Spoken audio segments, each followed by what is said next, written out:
The Power Panel, where we discuss, in the face of a meteoric growth in demand, the challenges and opportunities for India's data centers of the future. On the moderator seat, we have Ms. Swati Khandelwal, Executive Editor, Zee Business. Can we please welcome her once again with a huge round of applause? Allow me now to extend a very happy welcome to our panelists. Mr. Sumit Mukhija, Chief Executive Officer, STT Telemedia Global Data Centers, India. Mr. James Murphy, Managing Director, DC Byte. And Mr. Rajesh Tapadia, COO, Nxtra by Airtel.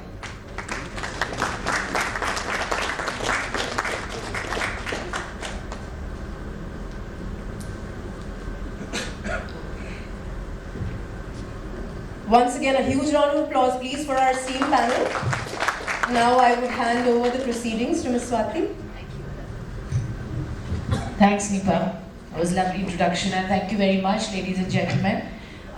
Good morning, and I think the point that Nipa was making, I think is very pertinent when we're saying anything about data center. One thing is certain, that it is growing, and that's the good news. But you know, we are not just going to talk about the good news, because what we need to understand through this journey is the challenges along the way, how we can leap forward, take and make the most of the experience that the world is seeing in the data center. And I think India is really rightly positioned. The government seems to understand that this space will grow. So how we can make a nice ecosystem which works for the industry, for the government, and eventually for the people of our country. And of course, this is a global phenomenon, as we know. So without further ado, and I like the fact that we have this clock going, which makes sure that we are all on time and we actually make the best use of the time. So let me get straight to understanding.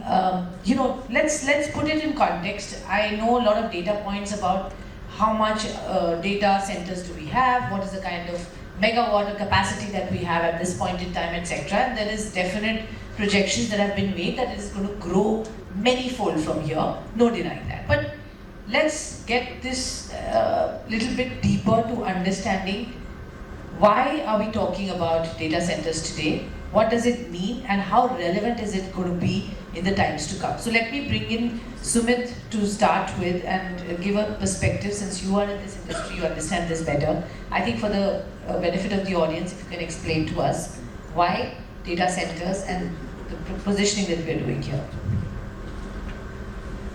Thanks, Swati. So the answer is very simple.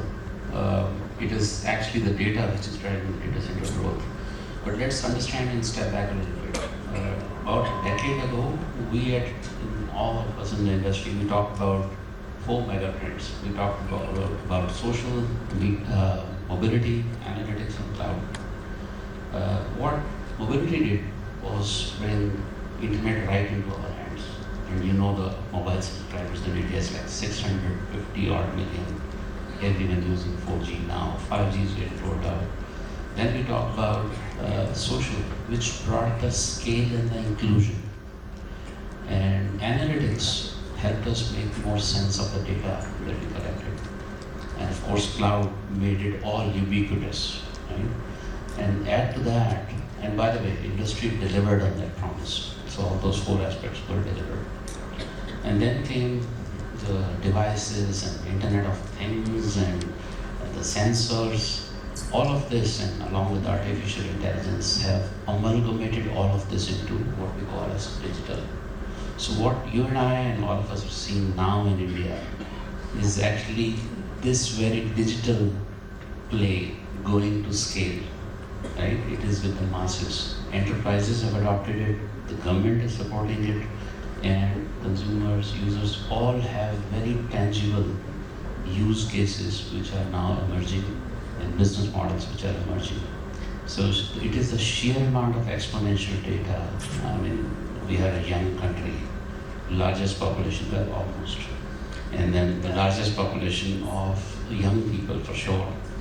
And all of these guys and digital is producing exponential amounts of data And it is that data which has to be stored, managed, processed, consumed, and disseminated to all of you, all of us, at the time and place and the device of our choice. And that is why data centers in India is a big, big thing.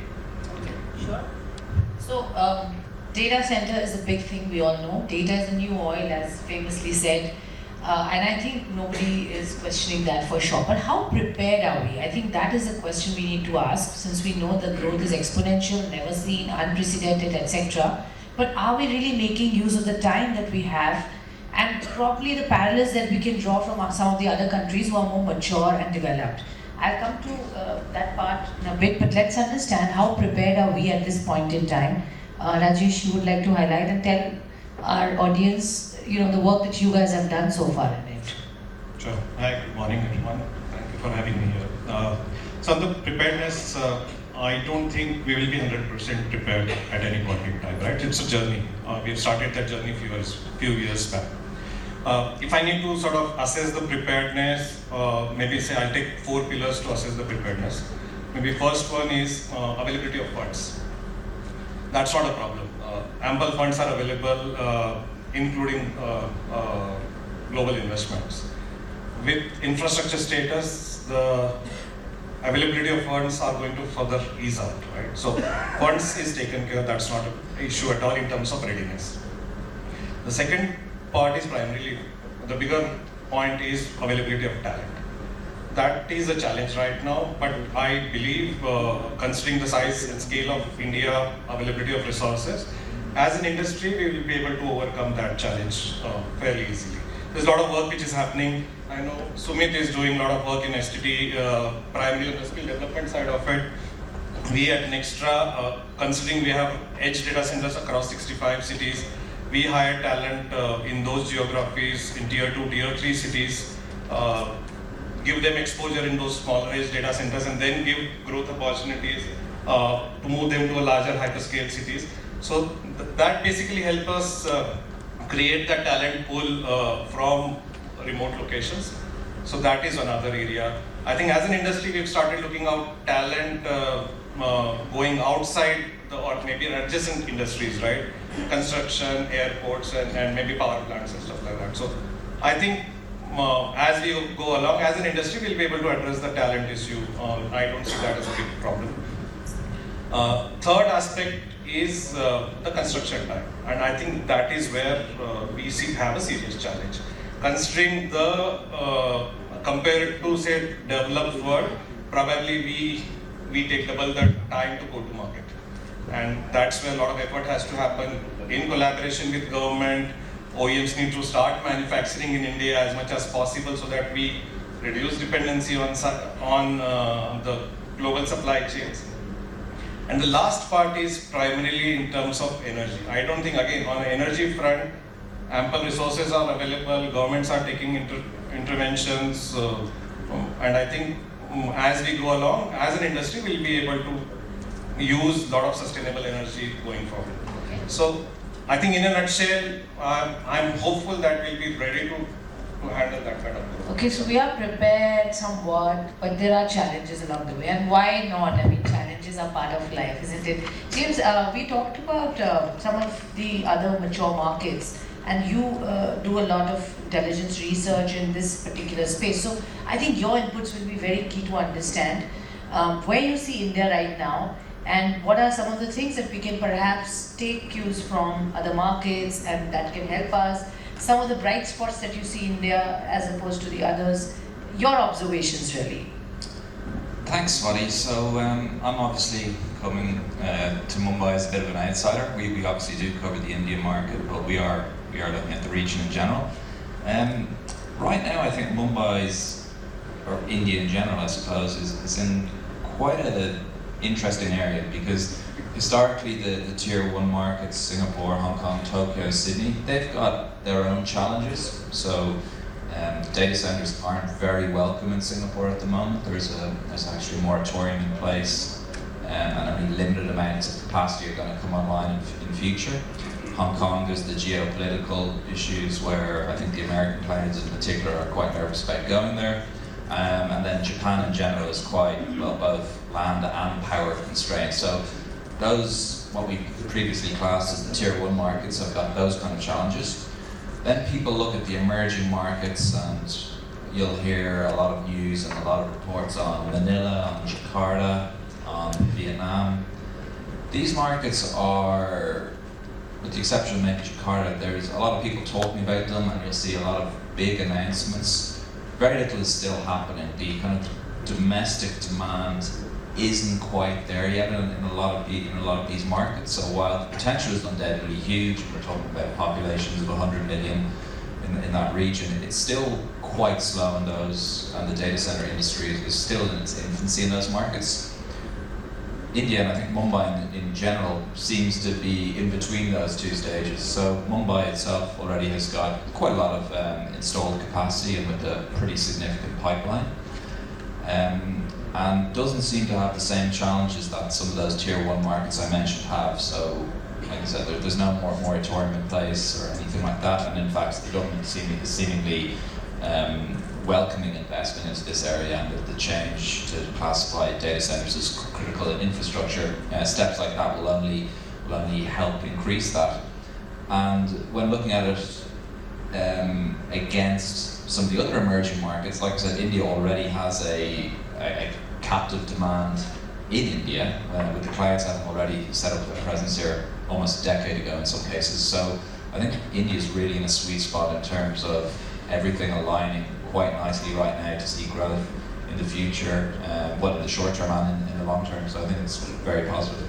Okay, it's positive, that's good news. We are in the sweet spot, as you said. But you know, I mean, in the past, we've seen missing the bus sometimes because of other issues, especially around the legislation. And I want to come to you, Sumit, on some of the challenges that you see along the way, and especially when it comes to legislations on the regulatory front, because it's not something which is unique. I think we've seen it with many other industries. While we know, as you said, and as Rajesh said, that we have young population, we have everything going on our side, but sometimes we miss out on this opportunity. And as James was saying, that the world is looking at it. I mean, this is a global business, and you know, we cannot be left behind. So, are we really out there to grab it, or you think the challenges are far too many to be addressed? Yeah. Thanks. Let me start on a positive note. The government, like James said, is very welcoming. Rajesh and I, when we build our new capacities of plan, the government is willing to listen to us. There is money available, there is liquidity, there is infrastructure status, there's central and state data center policies being rolled out. All that is very, very welcome. The point that we need to address together with the government is, are these regulations actually helping on the ground, right? And this is where I'll challenge myself and the entire ecosystem that we work with, whether it is our partners or government. Can we reduce the approval windows from 6 to 8 months to less than 3 months, right? Can we have a real, tangible, single window of approval as the policies call out? So these are all food for thought. I think we'll get there together with the government as an ecosystem, but it is still miles away. So that's one. I also feel, and again, this is my personal views, that there is a risk of over-regulation. I mean, we are a growth-oriented industry. We're going through a huge amount of visibility. To an extent, there is a bit of hype as well, which is involved. My worry is that if you talk too much and live and breathe data centers in every forum, in every place, in every meeting, there is a risk of over-governance or over-regulation coming in. So I take that with a pinch of salt, but the real growth is there, and hence I don't mind talking about that. The third thing, I want to touch upon some other aspects other than regulation, yes. Right? So in terms of data localization, right, much before the government came in with data privacy policies and other things, it is actually some of the use cases, users, for example, you and I, we don't want to wait for tens of seconds for the data or the page to load, or the application to buffer, right? So it is the user who's demanding that level of service, and the awareness levels have increased. And that is why the OTT players, the content players, and everyone around us is forced to localize the data, bring it nearer to us so that we have a better user experience. And mind you, a couple of industries like the banking and the finance and the insurance, much before the data privacy laws were introduced, were always having data localization norms. I'm sure all of you have heard of IRDA, the insurance regulator. Those guys had mandated way back in 2014 that the insurance data of you and me needs to lie in the country. So these are some hard facts that we need to be aware of, that it is ecosystem and these challenges will remain. There will be iterations and iterations of policies, regulations, privacy bills, but we need to move on and we need to ensure that we ride this wave of the growth curve that we face. That's important because we need to know and understand, and the government I think will be welcoming to take the feedback, and I'm sure that conversations are ongoing all the time. Rajesh, the kind of work that you guys have done so far, and now the investments that we're talking about, Blackstone as we speak, just yesterday the announcement came in that they are getting into the data center, and particularly when you talk of India, we have, as mentioned, Mumbai, Chennai as the hubs for now. So it's very location specific right now. Do we not see the need, or should somebody not try and start working on, spreading it across, because eventually this will run out. So can we start planning a little bit in advance? Is that something that should be done, according to you? Sure, Swati. So I think there are 2-3 aspects. One, obviously there are those pockets currently in data centers where and those micro markets are getting developed where, depending on the current customer, large enterprises or hyperscalers, the growths are happening, right? The newer technologies will need a distributed data centers. Sumit spoke about low latency requirements where the user would expect, the new age user would expect that there's almost zero difference between a physical experience and a virtual experience. That would need your application to be much closer to the consumer or an end user. And that's where the need for reaching out to those population is required, and that's where we see the requirement and demand for edge locations will grow. And I think almost many companies have already started talking about edge. Nxtra being part of Airtel, we already have presence in about 65 cities, but others are also thinking about reaching to at least tier 1, tier 2 cities, state capitals, and then probably expand. So we see, other than these 6-7 cities, the reach will start in those cities, probably start with small expandable facilities. So that is a trend which I definitely see happening. In the major metros, we'll see, because of the land parcels are becoming bigger and bigger. From 2-3 acre, few years back, now we're talking of 1,500 acre parcels which are getting transacted, right? Those lands will not be available in metro cities, and obviously now companies will start going towards outskirts. Every city will have sort of multiple zones which will get created to serve the requirement. I think that's what we see as a trend, and I think it will continue where major metros you will see a lot of growth, primarily on the hyperscale capacities campuses, but a lot of tier 2, tier 3 cities will also start seeing growth to address the low latency connected devices kind of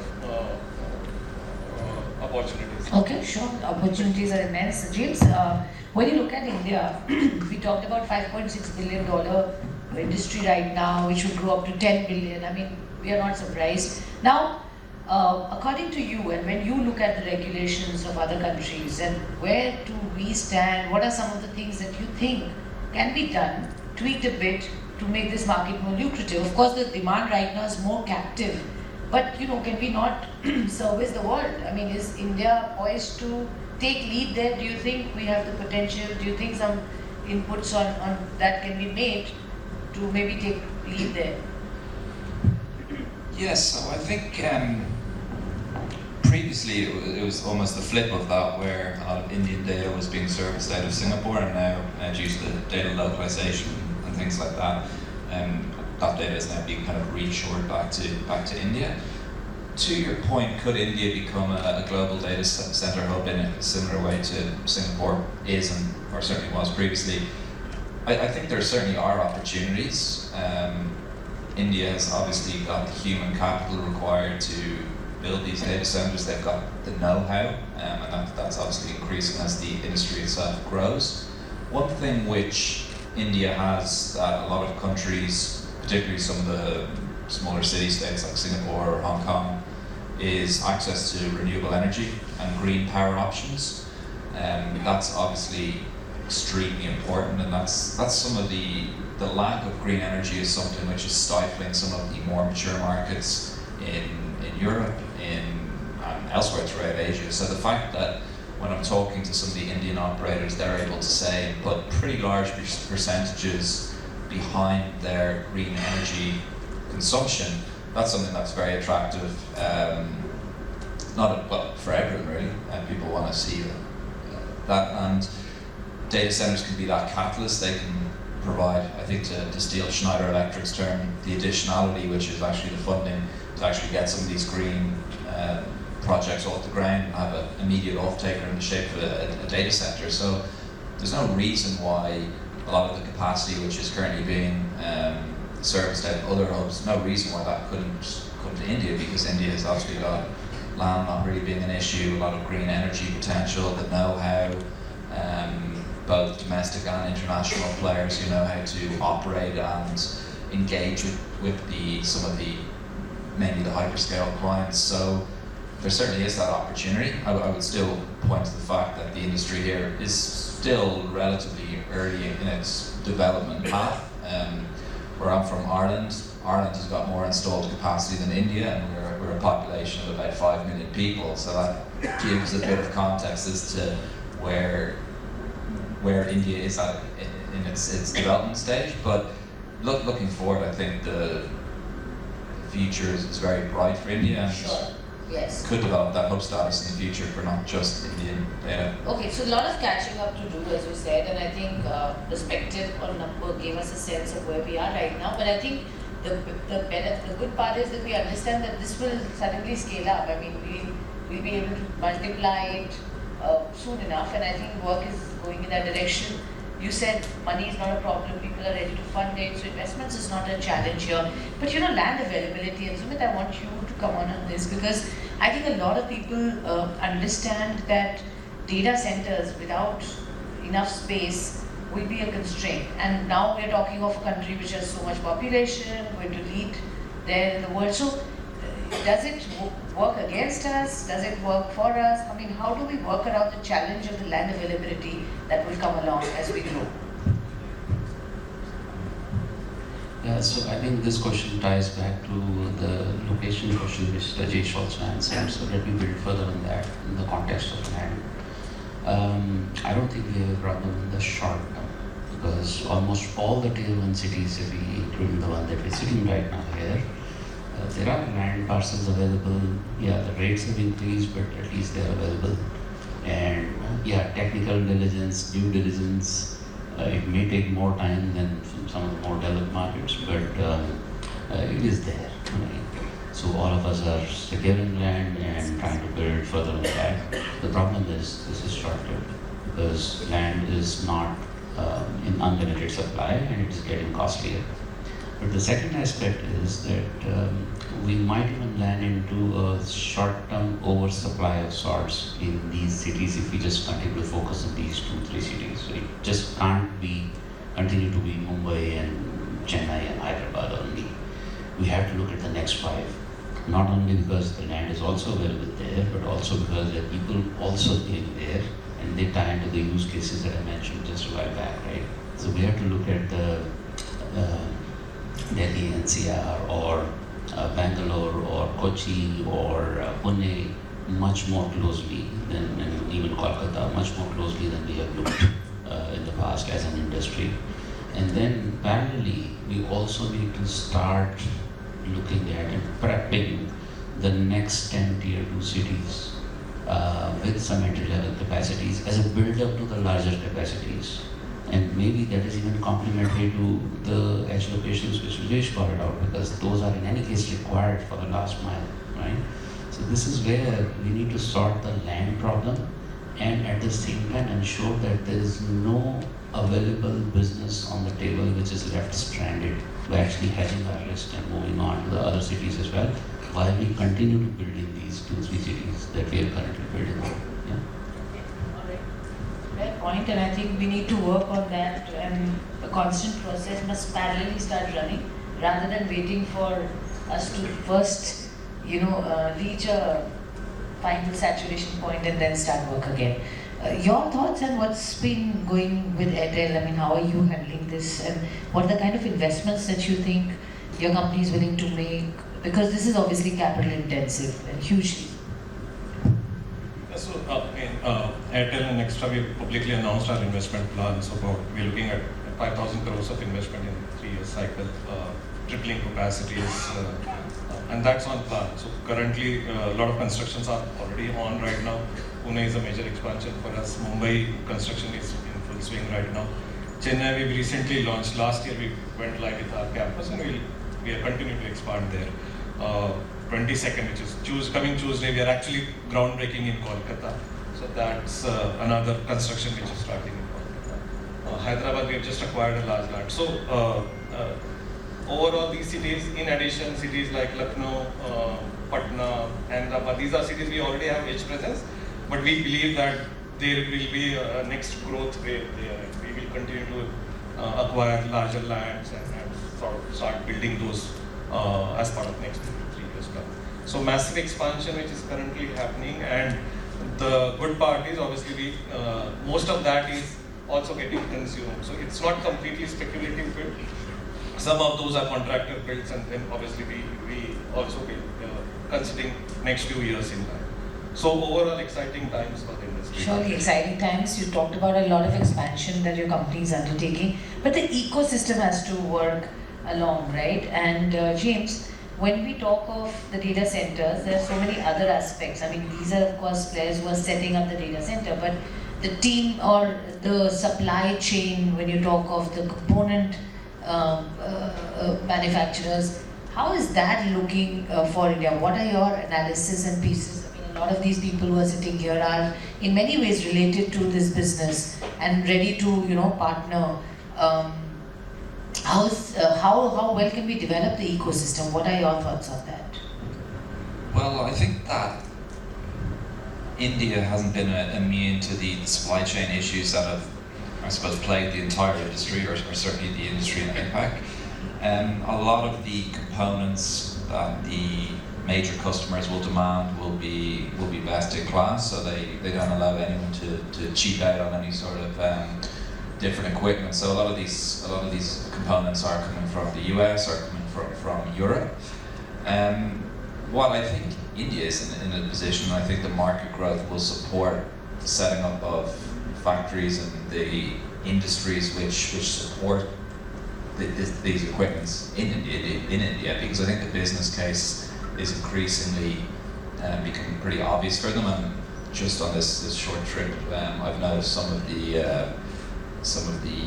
OEMs have actually set up facilities and things in and around Mumbai itself. So I think just because of the growth in the market, I think that's supporting infrastructure, which typically comes after the data centers, but I think now the business case is more and more obvious. So I think they'll have to set up domestic businesses in India, because the demand is there, and that will shorten lead times, and that will just make the whole process more efficient for all of the operators and all of the end users. And cost is always a challenge, and we try and bring down the cost. Localization is one of the ways that I'm sure companies like yours will be working on. So what to your mind will be the next big thing that you would like to, get into when it comes to ensuring the costs are right, more affordable, because then eventually you can give the services at the right price. I think that piece, you think India can take a lead? This question is... That's an excellent question, because we're all facing cost pressures. Let's first get our facts here. Last couple of years, we've seen the cost of capex increasing almost 25%. right? Whether it is construction, whether it is commodities, the input, steel and everything in construction, to the MEP equipment, the costs are actually going through the roof. People cite COVID, people cite spare parts and chips and supplies, and I can't name the OEM, but one OEM even called out, I'm not able to get a container to ship you this material for the last 2 months. Right? So that's the reality of life. There is delivery times which have increased by 3 to 6 months in the last 2 years. Now what that means is I have an idle ecosystem of workers and fit-out technicians who are sitting idle without the component there, and I'm speaking on behalf of the industry. So all that also gives rise to the price, right? So cost actually is, we need to get it right as an ecosystem. I don't think we can control the manpower costs because there is a natural inflation, there is a natural increase that is going to happen there, and as salaries become at par with some of the more developed countries in the years to come. But what we need to work is to ensure that as an ecosystem of vendors, suppliers, OEMs, partners, providers and customers, we strike the right balance in terms of input cost, leverage the economies of scale. When we were building 100 megawatts versus when as an industry we're building 1 gigawatt, there has to be economies that someone has to bring to the table. So we look forward to working very closely with our partner ecosystem, along with the industry, rest of the industry, even our competitors, to get the pricing in the range which does not take away the cost competitiveness of India. Already we struggle a cheap tag which India has unfortunately enjoyed all this while. We don't enjoy, I don't enjoy. I like being called as cost effective and not cheap. And this is the way going forward. We can have better services and at more cost effective prices, but we will not be cheap. And that's the message which is there for the customers as well. Point taken, sir. Before we open this for the Q&A, because we have 13 odd minutes left, I will quickly run through all of them to understand next 10 years, because I know this is going to be an annual affair. Every year we'll talk about where are we in the data center space. So let's go a little bit further and understand what we are saying today for the next decade. So we'll quickly understand from you, where do you see the data center ecosystem grow in the next 10 years? Your own understanding of it, since you are all experts in this. And then we'll map it and see whether you were right or not 10 years later when we sit here. But you can think of the questions that you have for the panelists, meanwhile they respond to this. Maybe we can start with you, Rajesh. So, 10 years, again, I believe that this will be one of the biggest data center hub, not only in APAC, but globally, India will be one of the big data center hub. Probably What are the biggest? No, I think other countries are also developing, right? So, the other thing, currently, a lot of content gets served from other countries. I believe next 10 years down the line, hopefully, we'll be serving other countries from India. That is another hope I have. Considering probably India is about 10 years behind, I hope we reach to what US is in terms of capacities in 10 years from now. That is close to about 8 capacity, right? So those are the hopes. Hopefully we'll be able to, most of the energy will be green. That's another expectation I have. And a lot of operations side will have major automation probably. Maybe usage of robotics somewhere doing maintenance. That's a vision. Probably we all need to. Sure. Okay. So that's what he believes will be 10 years hence when it comes to data center. Sumit. So on a positive note, the ecosystem, the data center ecosystem that we represent, will continue to thrive. Right? This growth which is backed by digital, which I explained earlier, is real. It is tangible.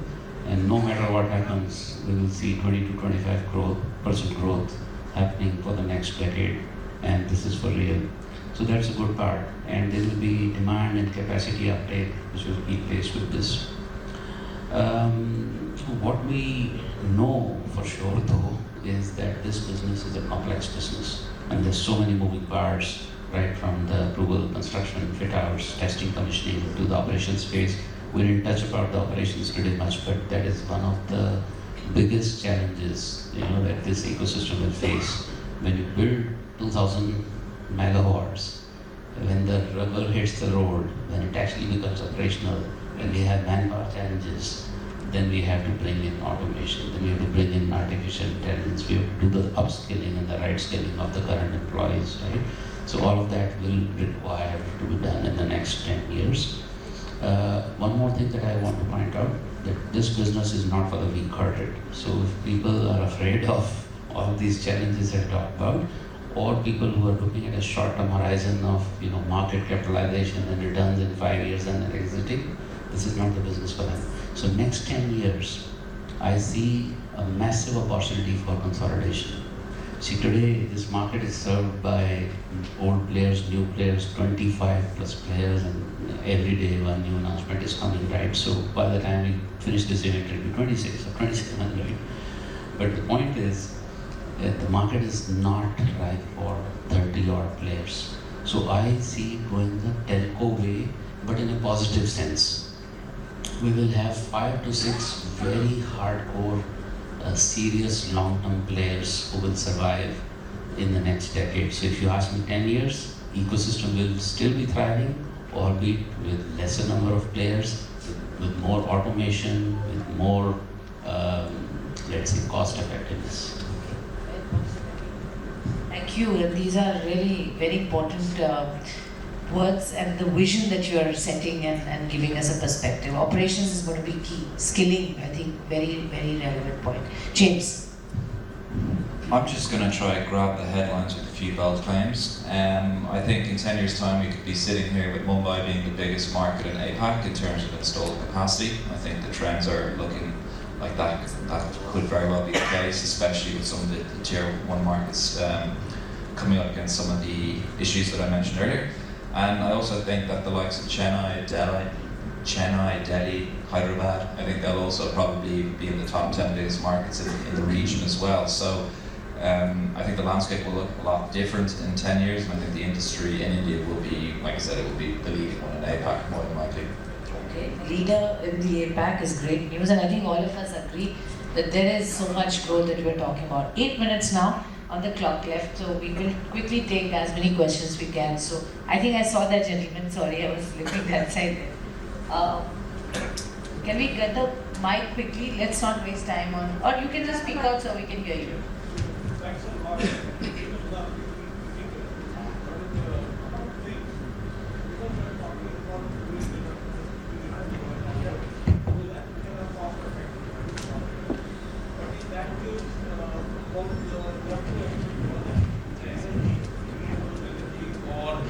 Because we need energy for cooling and all the power and all the stuff. So can we, do we have any such initiatives which will help us to understand that how best we can reduce the footprint, or at least reduce the consumption? And as well as parallelly, we also need to consider waste management, because that is an important aspect. Once things start running, okay, then how do you do it? Okay, energy and waste management. You want any particular person to respond to this, or anyone? I mean, all are experts. Okay, so one of you, please volunteer.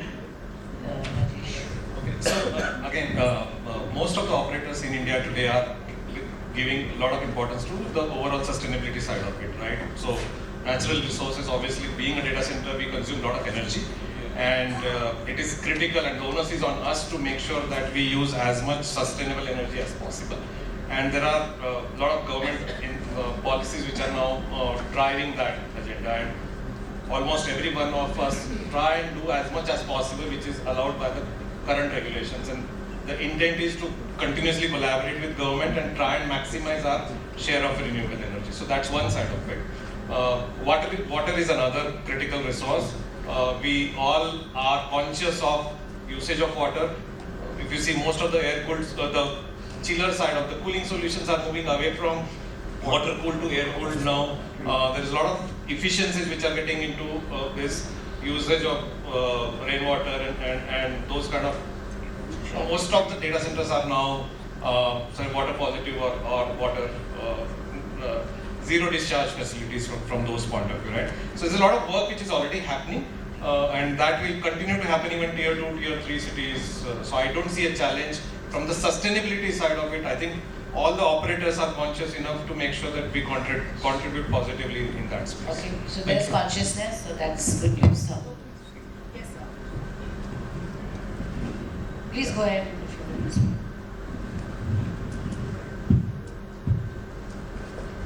Thank you. My name is Ashfaq. I'm Managing Director of Power Design and MB Consultants. I need to tell you that we as MEP consultants, we come on board of the project when the project is in place on the drawing, your land is selected, etc., etc., etc. Now talking about land, cities, no shortage of funds, it is not for the weak-hearted, etc. What I want to tell is, unlike other nations where the temperature is cold, we heat up the space than cooling the data halls. In our country here, is it possible to look at hill stations or somewhere where the ambient is too cold, where we save a lot of cooling power so that we make use of the natural ambient, cool our data centers, so that 50% of the cost goes on energy and capex initially can practically be eliminated. Thank you. Ashwagji, data center is a complex business, and you obviously know it as well. Site selection is not just about temperature. Site selection is also about it can't be near a dam, it can't be near a nuclear facility, it can't be in a seismically very, very brittle zone, it can't be near a government facility or a hospital or a school, it can't be near a water body, right? So there's so many things. I'll tell you one quick story without naming a customer. One of the customers forced us to look at creating a facility in Bhutan. We went ahead and we tied up with a local Bhutanese player, and we were designing everything, we were procuring land, and next day the newspapers are full with the news of earthquake in Nepal. And the very same customer gives an urgent call, please drop Bhutan, right? So those are the nuances that we look at. I mean, I would love to use free air in the night or in the winters, even in Delhi, where the night temperatures can be very, very conducive for free air. Problem is the pollution. Problem is the amount of air filtering which is required to make use of free air. So technologies exist, they're evolving, we constantly keep on evaluating, there is no dearth of intent, but then we have to be very, very practical when we choose the locations. And sometimes customers also are wary about going to these kind of situations. Yeah.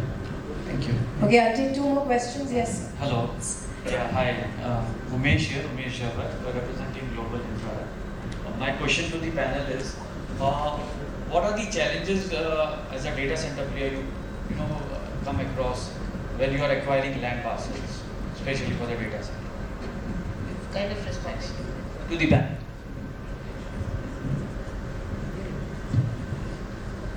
So again, there are multiple types of challenge, right? It's very difficult to say this is one challenge. One is obviously right from, as Sumit mentioned, right? Like doing a technical, so there are 2 due diligences typically happens. One is on the legal side, which is the title clearances and making sure that the title is clean and the transaction can happen, right? That takes substantial amount of time.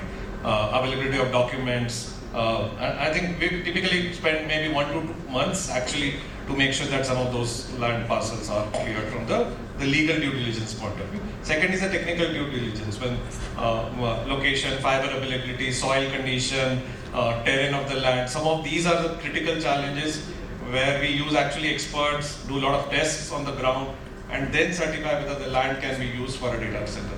So these are 2 critical challenges. And obviously, third is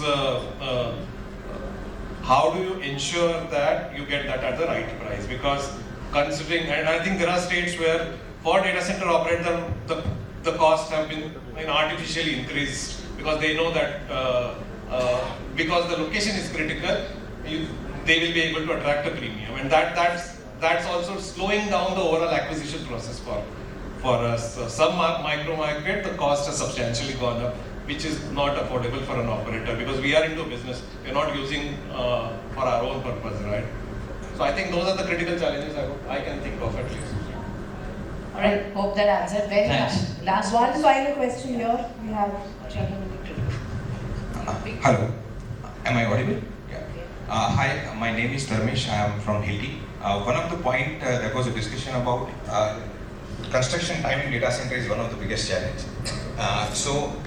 How are you managing to keep up to deal with that? Because specifically, if I'm talking about from design to execution point of view, what are the ways that you are adopting, or what are the ways you suggest that industry should adopt? Yeah, it's a good question, and there's no straight answer to that. Point is that, as I mentioned, 6 to 8 months of approval cycle. If we can cut short on that, we can cut short on the overall construction time. That's one.